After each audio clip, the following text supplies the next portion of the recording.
Welcome, everyone, to Manifesting with Meg, Conversations with Extraordinary People. Today, we continue Season 7, the year of Live, Laugh, Love, and Play, with special guest, Sandra Cherfrere. She and I will be talking about, on our episode 130, Just Breathe. That's our theme today. March is the month of profound wisdom. And this, as you all know, is a show about transformation, dreams, inspiration, true happiness, discovering bliss, and how will you serve? We are always just a conversation away from extraordinary, so it's time to wake up to the universe packed with possibility. Let's all get intentional, and away we go. Welcome, Sandra, to the show. I'm so excited that you've joined me today. You had a really exciting weekend, too. I'm surprised that you're even here. I was like, wow. But you went to New York, correct? Yes. I was in New York for the weekend going into the Peloton studio. Oh my gosh. Yoga So class exciting. with DT. Well, I did a yoga session with her this morning so I can get the vibe going because she's super chill. And this show is our theme of Just Breathe. Yes. And before I go on, I do want to share with you Sandra's bio so you guys get a little idea as to what she's all about, what powerhouse she's all about. Because not only is she the mother of twins, an immigrant herself, a professor, and owner of the Cherfrere Law Group, PA. She's been a member of the Florida Bar since 1999. She's a member of the American Immigration Lawyers Association. She's a minority participation in legal education scholarship recipient. She's a University of Florida Alumni Association lifetime member. But I love this part of your story. You are a child of Haitian immigrants. Your parents risked their lives to give you a better one for you and your sisters and brothers, correct? They came to the United States during the late 70s, and you literally have made your way ever since. I love the fact that you say you have fond memories of your father struggling to do your hair. Your mother worked in a hotel as a maid, and your father worked doing construction and odd jobs. And now here you are showing up as an attorney, helping so many people. And also, you are now getting ready to become a campaign manager, which is super exciting. Yeah. So that's exciting. Well, Yeah. I do want to pivot to the fact that, there's so much more we'll talk more about in the show, but Just Breathe is a great topic for today because overwhelmment can set in and going crazy. And like I said, you just got back from New York. You have so much on your plate. I am so excited to have you here today. Thank you for joining me. No, thanks for having me. Not only did we just get back last night, I took my daughter. She's on a forensic science field trip at Universal Studios. So we had to wake up at 4:00 in the morning to get her to school by 5. And she doesn't get back till 11:30 tonight. So today is going to be yet another long day. Another long day. And interestingly, as a mother of twins, as a parent in general, there are a lot of those strung together, and you make good memories too. You've done really well. And my son, so he didn't get to go to New York because he's actually going to New Zealand on Saturday morning, then to Australia, and then to Fiji for his spring break trip. So he's about to live his best life for the next 2 weeks. Well, I love the fact that you are literally anchoring your children, your life as living the best life, and certainly coming from a family of Haitian immigrants in the 70s, to the dream that you're living right now. Sometimes we think it's living the dream, sometimes we're living the chaos, but it's still, we're living a life very different than perhaps, our relatives. We all came from somewhere to live this American dream. Yeah. I want to go back to the theme before we go on any further, and it's Just Breathe. And the quote we have today is quite on point. Focusing on the act of breathing clears the mind of all daily distractions and clears our energy, enabling us to better connect with the spirit within. I love that we actually did, both of us, because we have a lot coming on, going crazy. We both took a deep breath before we started. And the insight goes as follows. As life gets too crazy and overwhelming due to the endless responsibilities, we take a moment to remember to breathe, which is so important. It changes the entire flow of the rest of the day. So I always say, even if the chaos is going around you, you can be the calm in the storm. You do yourself a favor, close your eyes, take a moment, just breathe. And when you open up again, you may be seeing things very different, a little bit clearer, and well better equipped to navigate your day. The magical key to bliss: breathe in for 8 seconds, hold for 4, then out for 8 seconds. Repeat it 3 times and do it 3 times a day. We kind of did a little bit of that. Yeah. I want to say that you probably did a lot of that when you were at Peloton this last weekend with the Yeah. DD during the yoga class, which I think is an amazing thing. But Yeah. tell me your thoughts on this, and then maybe perhaps how was your experience there as well? Yeah, no, so I'm definitely a fan of that because I also do a lot of meditation. So and it's part, part of the yoga practice. I do a lot of meditation too. In a Peloton app, they have breathing meditations too. So when you said the 6, 7, 8, that's part of like one of the breathing meditations that you do in order for you to kind of calm yourself, just recentered. And since I started like doing yoga and being doing the meditations at Peloton, I'm more aware of like when I'm holding stress in my body, because sometimes I'm just sitting and then I just feel my shoulders coming up to my ears and I'm like, relax, and then I readjust myself, right? Or if I'm sitting and then I start getting pain, I'm like, oh, I need to readjust my posture. So I have like a lot more body awareness just because of it, right? I'm gaining the flexibility that comes over time, because that's why it's called a practice. You Yeah. just get better. But in terms of like the awareness, I've definitely developed the awareness just from the meditations and also starting a yoga practice. That's Yeah. amazing. And what brought you to that point in your life where you said, I need this? So, and I've tried yoga before, but I always felt like it was too slow. I'm just like, I need to go, right? So I need to go. But believe it, so I got my Peloton during the pandemic, which like a lot of people did, Yeah. right?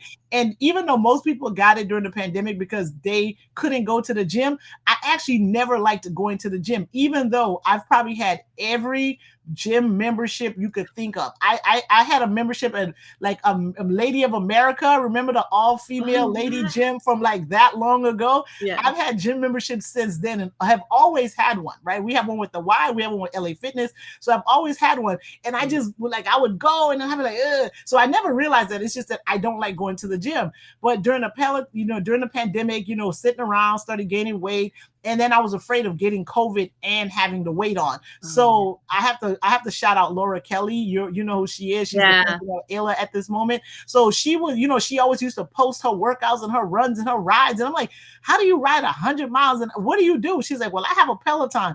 I was like, you know what? I'm thinking about getting one. She sent me her code. She's like, get it. You won't regret it. And she was so right. Like I bought that bike and it's changed my life. And I started off with the riding, but then I was like, well, and then one of the other, this is a shout out to another member of some of the groups that I'm in, a woman by the name of Monica Graham. She did a 30-day yoga challenge, right? So she put out like rides yoga practices every week. So she set it up every week. And it was a prize at the end. I actually ended up missing it by like the last day. I was traveling and I fell asleep and didn't post. And that's how I ended up not, actually finishing the challenge. I love But it. it's all good. But she's the one who got me into like, just I was like, she's like, give it a shot and just honor your body. You may not be able to do all the poses, which I can't do crow. And Aditi had it in her class, and I was like, that's not happening yet.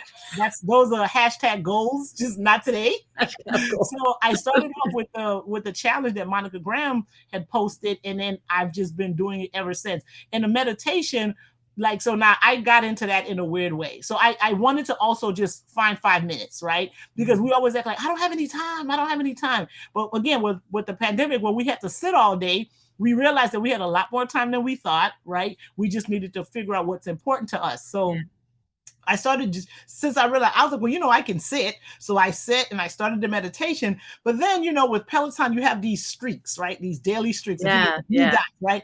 So in order for me to make sure I always have my blue dot, I will at least do a meditation every day. If I can't do anything else, I'm going to sit for 5 minutes, 10 minutes, do a meditation. And that's how I ended up like really being aware of it. So much so that sometimes and it's not a safe thing to do. I'm just saying, like, I'm so used to doing things with my eyes closed now. Like when I'm thinking, so sometimes when you're walking, you're thinking as you're walking, I'll catch myself like closing my eyes to kind of get into the moment. And I'm like, oh, but you walking, girl, and there's cars on the street. So open your eyes and pay attention. You're walking. There's cars. Don't get killed. Cars, even though we have a good neighborhood, when they see you on the street, the cars actually move over for you. Yeah. I'm just so into the meditation that I'm sitting in, and I just realized I'm closing my eyes because I'm really, settling into my thoughts. So Well, Yeah. but you got invited to Peloton this last weekend. Yes. It was an invite, right? So people always try to get in. I was going through my email and they invited me. I think it was like in January sometime. They sent me an invitation for the class. I was like, I don't care what I'm doing, I'm going, right? And so, and I was like, I'm going. I was like, I'm getting tickets, and I thought it would be a good way since my son is traveling and my daughter didn't have a travel. I was like, I'll take her. We'll spend a weekend in the city. I'll go to the studio, and that's exactly what we did. I bought us tickets. We stayed in Times Square, so we wouldn't have too far to go if we needed to walk, because you know the traffic in New York is something else. So I made sure we were close to the studio so we can walk. We actually got to see a show. We saw Kimberly Akimbo. We saw that. Yeah, you did. Okay. Yeah, so we saw that on Saturday night. So yeah, so I got the invitation.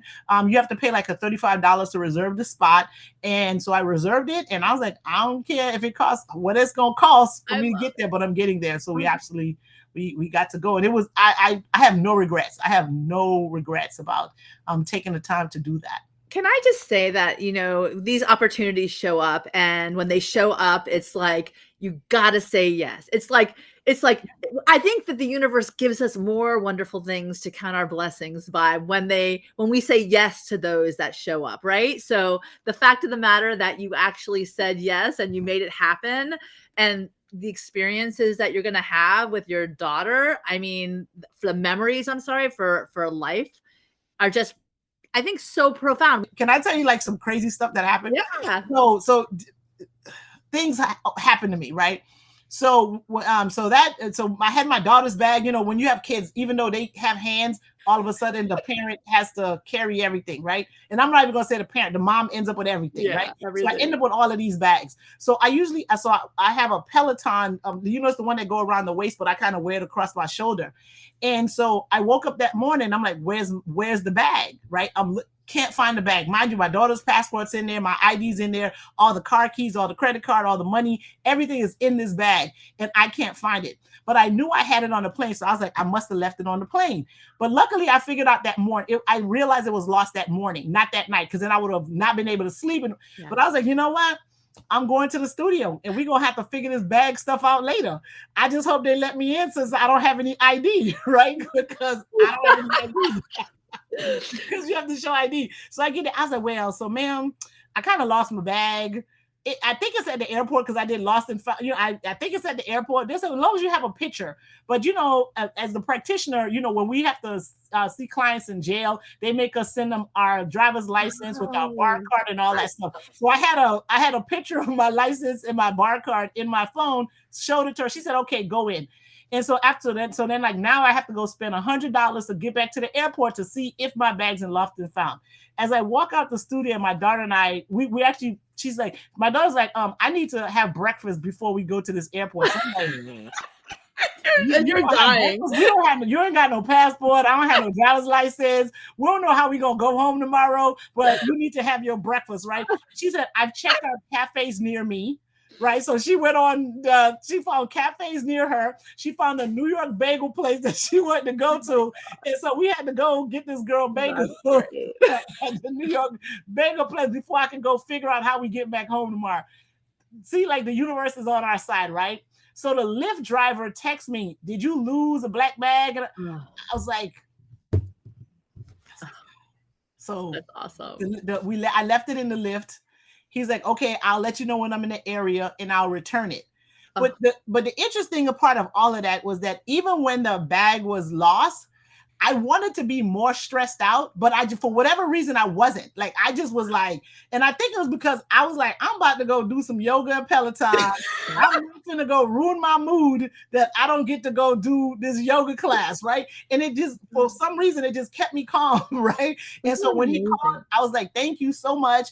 So he, while we were in the bagel place, so I ordered my food too. Since she eating, I might as well eat too. So we started eating, and he's like, I'm 2 minutes away. I'm like, I need a to-go box. So we put a to-go box, get another Lyft, and we ended up getting there. I got my bag back. I was like, thank you, God. And I have a friend in New Jersey. So she said, oh, so that means that you're coming to visit us in New Jersey now. I was like, All because right. I got my bag back. Can we go do something else? But it's my best friend's mother, so Oh. I have to go see her. So we were able to do we ended up doing all the things we wanted to Oh do, my even God. though the bag got lost. Isn't that amazing? So just think about your perspective. Had you lost your mind, you didn't go to the thing, you could have spiraled out of control, Mhm. but you just kept calm. Yep. That's amazing. I was like, I'm going to this class. I don't care what nobody says. Wow. Yep. That's a wonderful rule of thumb, Yeah. and I was writing this morning, faith over fear, panic gets you nowhere. And Yeah. I was literally thinking how so many times I do panic and then everything goes off the skids. And imagine when you actually take a breath like you did, everything unfolded Yeah. so perfectly. Like everything worked out for you. Yeah.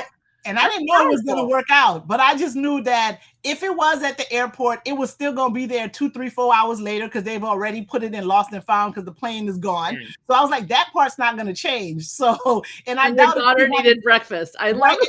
She needed, that girl was like, so I went to cafes near me Oh my and God. we're going to go get breakfast before we go to this airport. But that ended up being perfect because if we didn't go get breakfast, Yeah. I would have been in a cab on the way to the airport spending $100 and then was going to have to spend another $100 coming back to meet the Lyft driver that actually had the bag. So that was all the universe just making it Wow. work out for me to wait for this call that was, where my bag was safe. And he took nothing out of it. Everything was there. Wow. I had cash in there.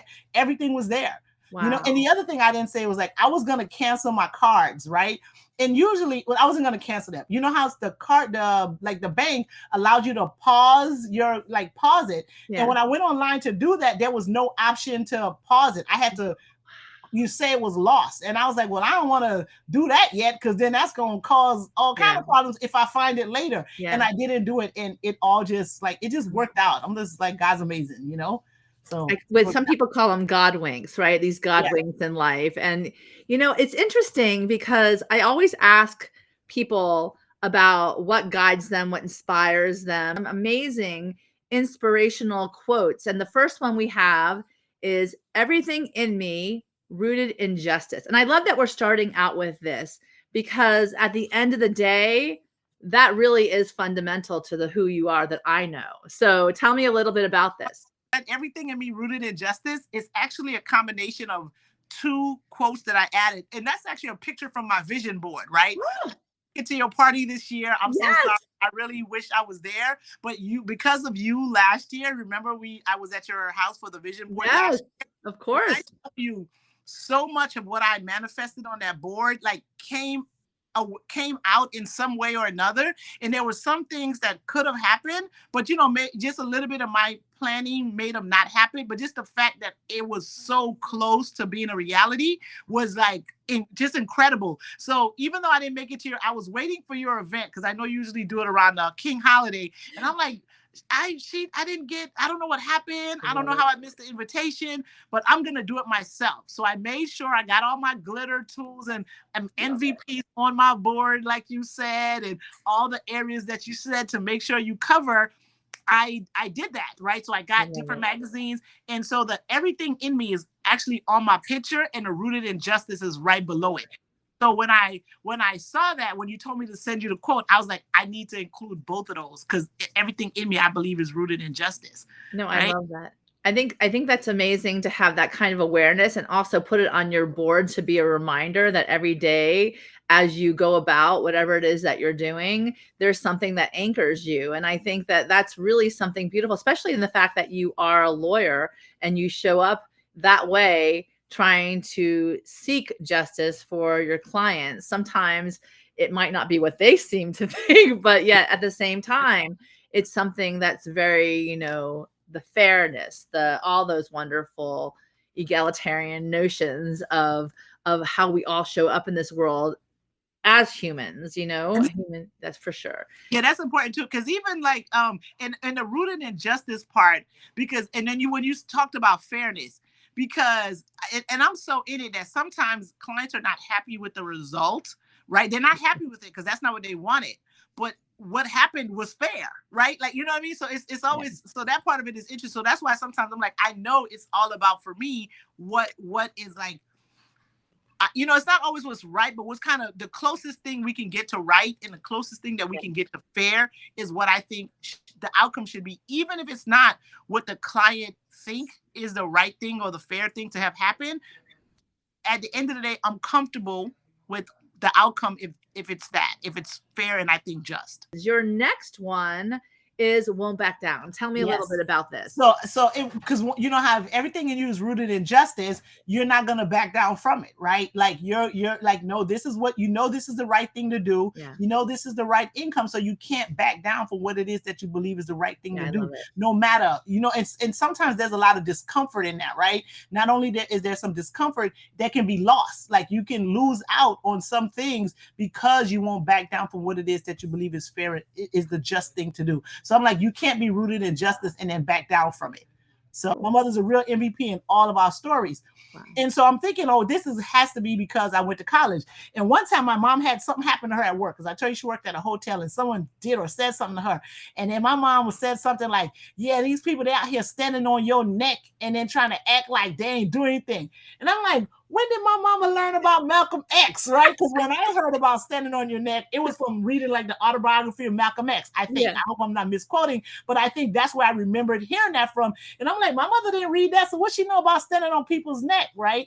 Oh. So all that to say that is like, it has to be some straight DNA stuff, right? Because for me not to know that for me not to know where my mother know this or heard this from, but I heard her say it, it has to be in the DNA, because she was just like, listen, these folks, because she was like, they're wrong and they out here trying to act like it's me, and so I think it's part of the intellectual experience and the academic experience that I have, but I think it's also in my DNA. I think it's in my DNA. In the genetics, I think. Yeah. Yes, yeah. I think for sure we align where we show up. So it's no doubt that that's why we're having conversation today. And I feel that with you. So, and of course, we have this beautiful quote: you are stronger than you know, more beautiful than you think, worthier than you believe, and more loved than you can ever imagine. Take it away, Sandra. I love it. Yes, let me tell you. So I'm going to say some other stuff about me, and I think this is another way that we connect, right? Yeah. So I'm a breast cancer survivor, right? So imagine I get breast cancer when my twins are like 2.5 years old. Right. I'm like, wait, what are we talking about, God? You tripping. Like, I was like, because in the funny, it's not funny. I laugh now, but it wasn't funny at the time. I had a lot of character building experiences, right? You know how you have these experiences? Okay, it's just helping me build character, right? I was like, listen, God, like right before I got diagnosed, I was like, listen, God, I don't have enough character building experiences. I think I got enough character. I'm done. Okay. I'm done. We finish. Okay. This is it.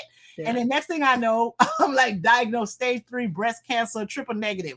I'm like, you're so funny. You know how like we make plan and God laughs? Yeah. I'm like, yo, this is some real funny stuff. Not only is it like breast cancer, we talking about stage 3, triple negative. Yeah. The next level is like, I might have been here for another 24 months. But let me tell you, that was in October 2011. The doctors don't want to see me no more, but I'm like, y'all funny. I will be here next year, making sure all of my levels are right. Yeah. So in that experience, so when I'm going through it, all I was thinking about, like, just get me through the day, right? Because you just at that moment, if you never thought about taking life one day at a time, when you're going through that, you have to take life one day at a time, right? Because you don't know when you don't know, you just have no idea, right? And all the numbers and the statistics are like really not in your favor. That's why your doctor's like, don't Google this, and then of course the first thing you do is Google it. But listen to them. Don't go Google that, because that's not gonna help. Google it. Listen to the people that went to school, got the education, and you trusted them to provide you with the health care, right? Don't go Googling that mess. So I'm like, in that experience, like while I was going through this one day at a time. But once I got on the other side of it, because not only did I have to do chemo, I had to have surgery, so I had a double mastectomy, and I had to do radiation. So if you know about radiation, it completely fogs your brain. There are people in my face who I know, but I couldn't remember their name because it has these types of effects. Yeah. When I was done, like when a year and a half later, when it's all over and everything's coming back, I just was amazed that I made it through it. Cause I was like, how did you do that? Cause remember, I had twins that were 2.5 years old. My mother had to help me during the time of the surgery because I couldn't pick them up. Right. So they were like, you can't, I couldn't pick them up. So the chemo, I had them the whole time. And also during that time, my daughter was diagnosed with autism, and we were putting her. Like, okay. Yes. Oh my God. Autism. So I was doing all of the things to get her into school. She's been in public school since she was 3 years old. So I had to get her in school because, early intervention and all of that. So imagine, we got to still make sure she goes to school every day, even going to the summer. I'm dealing with all of this stuff. So, but during the surgery, my mom had to help me because, again, I couldn't pick them up. So they were gone, gone in the sense that they weren't living with me for about 4 months. And then when school started back, I got them back and then I had to be like, listen, sorry, I can't pick you up and all this stuff, right? Yeah. And then the other thing, so, they're too young to really know what's happening. But if you remember me when I had my beautiful long locks. I do. We're talking about dreadlocks. I used to have really long locks to my booty. And of course, I didn't have the $3,000 to freeze my skull so I don't lose my hair. So I ended up, because you can't do that, because that technology came around then that, there was a technology that could have, allowed me to preserve my hair. The cap. But at that point, I was like, listen, so I lost my hair. So of course, now the children are looking at me like, who this lady? You don't look like my mama. You look more like my daddy now because you don't have no hair. Oh man. So it was all that. So that's how I knew I was stronger, right? Yeah. And then you learn that you're beautiful because you get compliments from the places that you least expect, right? You're like, oh my God, you're so pretty. Oh, this and that. And you were like, oh. I love it.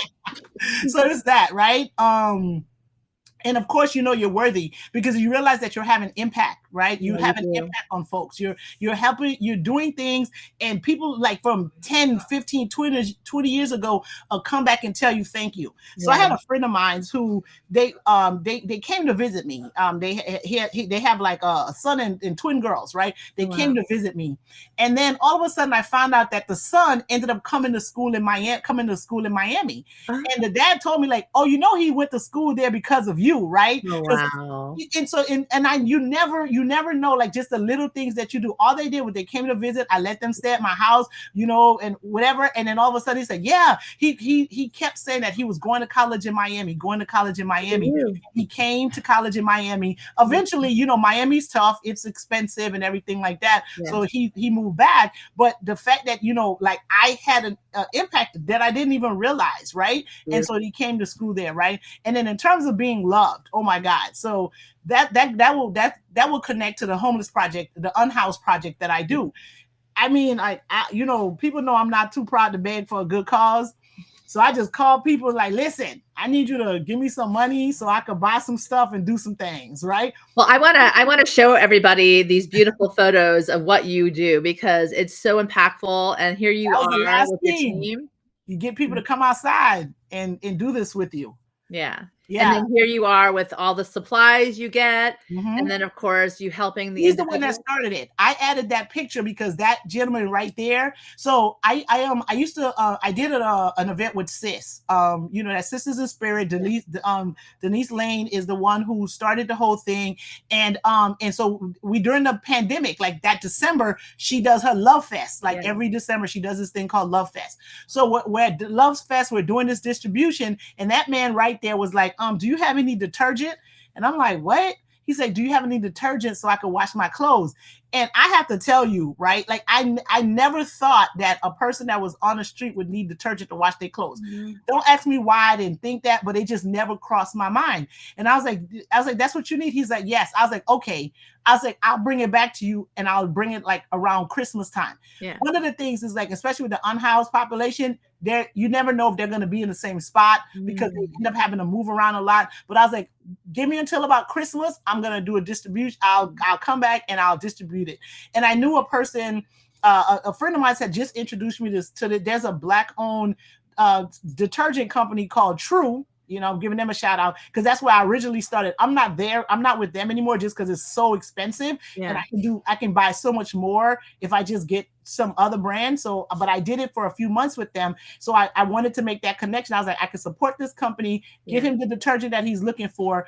But in the meantime, I was like, well, why should I just stop at detergent? Let me do all this. But I started calling people. I was like, yo, I want to do this thing. You got, and when I tell you, people gave me money. That the first time I did a distribution, I think I gave away like 150 plus bags. Someone did meals and everything, right? And then I'm talking to another friend of mine. She said, well, if it came that easy, that sounds like what you got to keep doing. I'm like, what? I was going to do it. She's like, nah. If you got people to, you know, donate like that, you got to make that impact in that moment. That seems as though that's what you need to keep doing. And I've been doing it ever since. That was December 2020. And here you are. We still doing it. We did the last one in February 19th on President's Day because most folks were off. And we gave out almost 200 bags, almost 200 meals. We get clothes, you know, like clothes, shoes, everything. So not 200 pair of shoes. That's hard to get. But, you know, we gave food and bags, toiletry bags to about 200 people. I think we might have had about 40, 50 pair of shoes. We had a lot of clothes for both male and female. And we started off doing it in Overtown, and the last last 3 times I did it in downtown Fort Lauderdale. So if people want to donate to you so that you can continue this service to the community, where can they contact you to donate? Slide into my DMs. How do we slide into your DMs? Slide into my DMs and let me know. And I actually have you can reach out to me to Sunny Aprille Advocacy. Okay, stop a second. Okay. So to slide into your DMs, it's Sandra Cherfrere. Exactly where I need to go, right? My name is straight Sandra Cherfrere. So you're talking about on Instagram? Is that oh yeah. So on Facebook, I'm Sandra Cherfrere. So on Instagram, everybody on Podcast World, it's SandraCherfrere.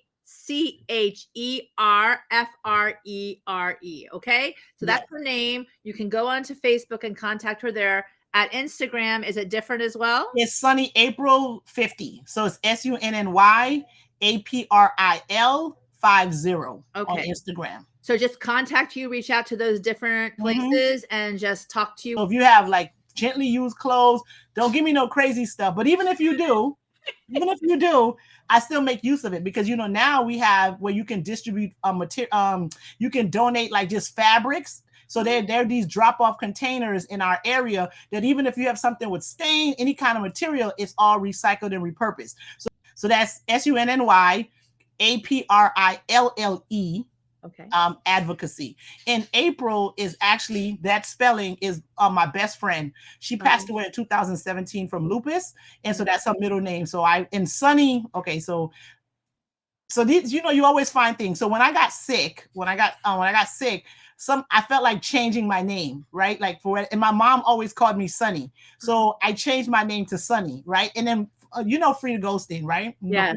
So we were having lunch one day, and then I told her what was happening, and I think she said in the Jewish faith, like after certain experiences, they do something like that. They do a name changing ceremony, and I wasn't even thinking about that when I did that. But she said, oh yeah, like after they have certain experiences or something, they do a name changing like ceremony or something like that. So I had changed my name to Sunny.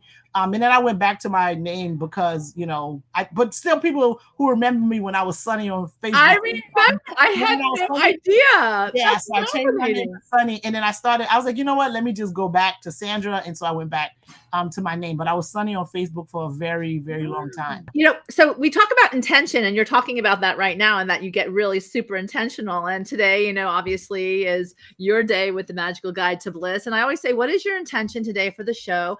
And what insight did you choose? Intention for the show was like, I just want to, if just hearing from me, listening to me inspires you to just maybe go do something for the unhoused community, maybe makes you be rooted in justice, make you not want to back down from whatever it is that you think you want to do, you know, just continue to do that. So if me being here today inspires you to just be that's my purpose. And so if me doing the little that I do encourage others to do more into this space, that is so amazing. So my student drove from Tampa in February, came with all the meals prepared, you know, and we fed, like I said, almost 200 folks. So she also made sandwiches. So she's like, do you have drinks? I was like, I got drinks. I have a friend that donated chips. We had water. We had, you know, and it was all of them. Everybody came together. So just me wanting to, with that man telling me to bring him detergent, came to culminated into the event that we had last month, then I was like, I'm gonna come here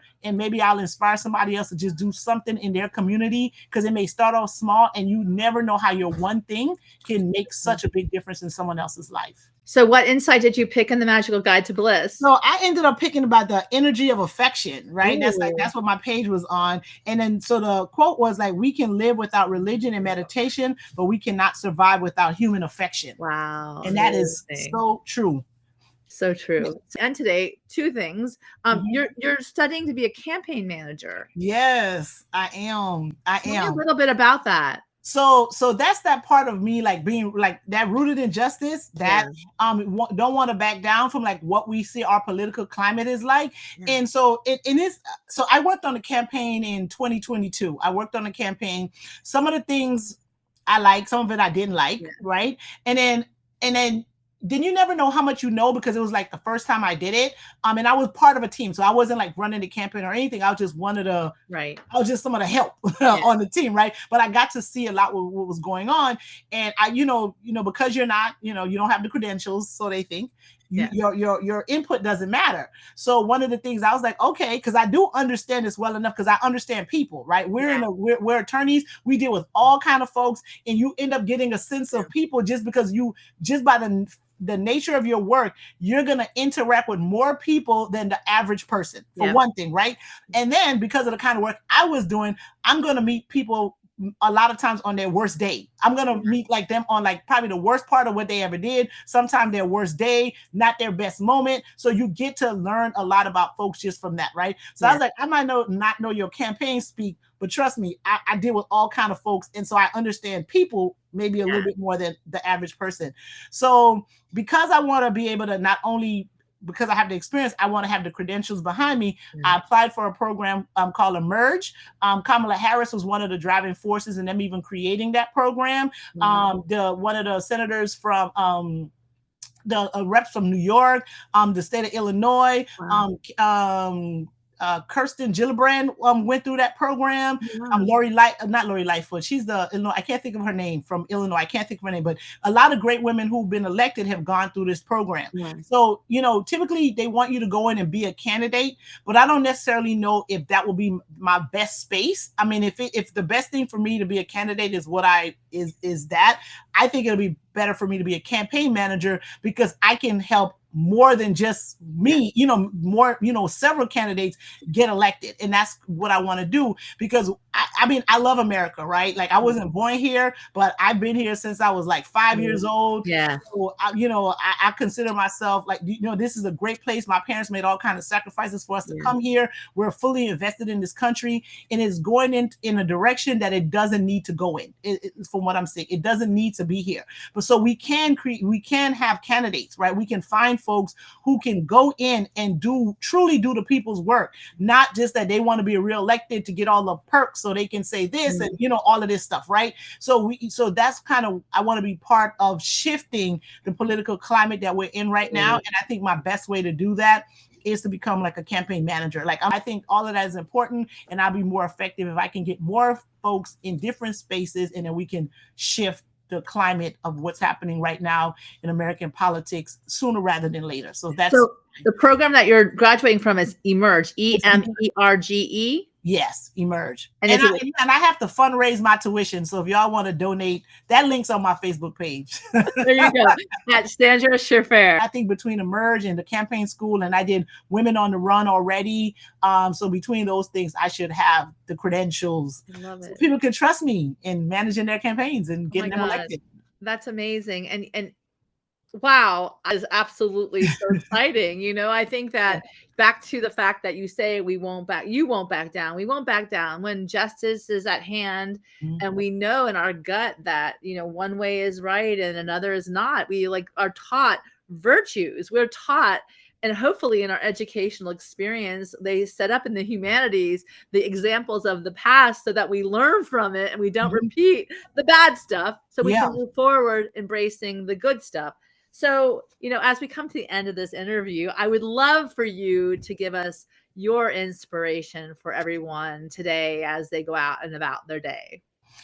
No, so just just be the change you want to see, right? Like that just sounds so cliche, but really just be the change you want to see, because people are watching, people are looking at you. You're inspiring folks in one way or another, and you probably don't even realize it, right? You like, you know, there's some young boy or young girl or a non-binary person that's looking at you, and you're a role model to them, and you may not even know it. So always be real cognizant of what it is that you're doing, how you're operating in spaces, and also that change you want to see. You have the power and you can be that. So be the change you want to see. Because I think that those are the important things that we all need to stand up for in our lives, that make a legacy, and that you're setting for your two twins. And as we just breathe into our lives in a better way, you know, it's exciting. What are the last words that you want to share today as we go off like on our day? I know that you said be the change, but I always like to know that there are certain things that, you know, that may have, you know, arisen during your intention or your storytelling, and that maybe you want to impart to all of us. To be engaged, whatever, you know, vote your conscience, vote your guide, vote your interest, but be engaged, be aware, because people, the people, right, are the ones that give these folks the positions that they have. And understand your power in that. And really, like, if you don't like what you're seeing right now, we can change this. We absolutely don't have to go down whatever this road is. You know, women are under attack. And I have to tell you, so those twins I have, it was because of, you know, I had assistance. I had IVF, right? And so all of that is on the ballot right now, right? So women who are trying to have their families in non-traditional ways, you know, the decisions that are being made right now is having an impact. So I'm just telling you, you may not think it matters to you today, but it can matter to you if we continue down this. So I want everyone to stay engaged.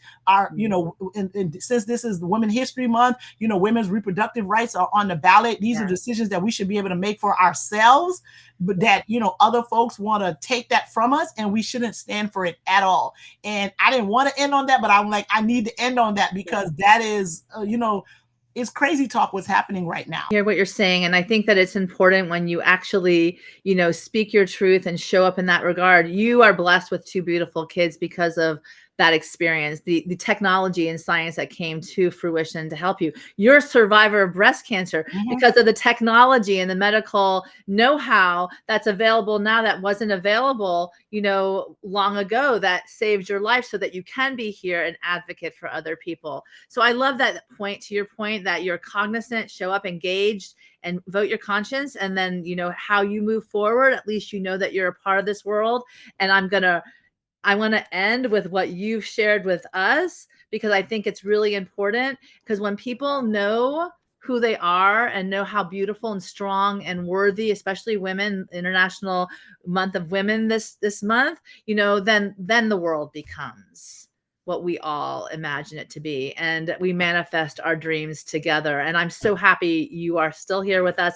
I'm so happy and so proud of you, and to shine a light on you, to show everyone what it is that you can do when you answer the call, even if it's just for detergent, what you answer the call, even if you just get invited to Peloton. It was a whole experience, you know, and those 8 people, and you are one of them. So they are looking and seeing you, how you are in this world, and you are unique, important, and special. And yes, more loved than you can ever imagine. So I want to give one more shout out to where people can find you and connect with you, help you get into the fundraising portion of Emerge and Yale and all of the wonderful, beautiful things that are happening in your life, that you're actually happening for others as well. Just one more time, where can people find you? So Sandra Cherfrere on Facebook, Sunny April 50 on Instagram. Wow. Well, this has been an incredible afternoon of, you know, everything unfolding just as it is. You are an incredible person. I'm so grateful to call you my friend, and how you are in this world shining is just a beautiful thing to see. So keep your eyes open and look out for Sandra, because Sandra, she's going to be doing much more of those things that we all can get behind. With that, I just want to remind everybody that, you know, this is the time to manifest. We need to live fully, love intently, and laugh more, certainly finding more ways to play. Get ready to dazzle. I really believe in all of you. Thank you so much, Sandra, for all of this. Thank you so much. Thank you so much for having me. Thank you. All right, everyone, have an amazing day. All right, talk to you soon. Thank you.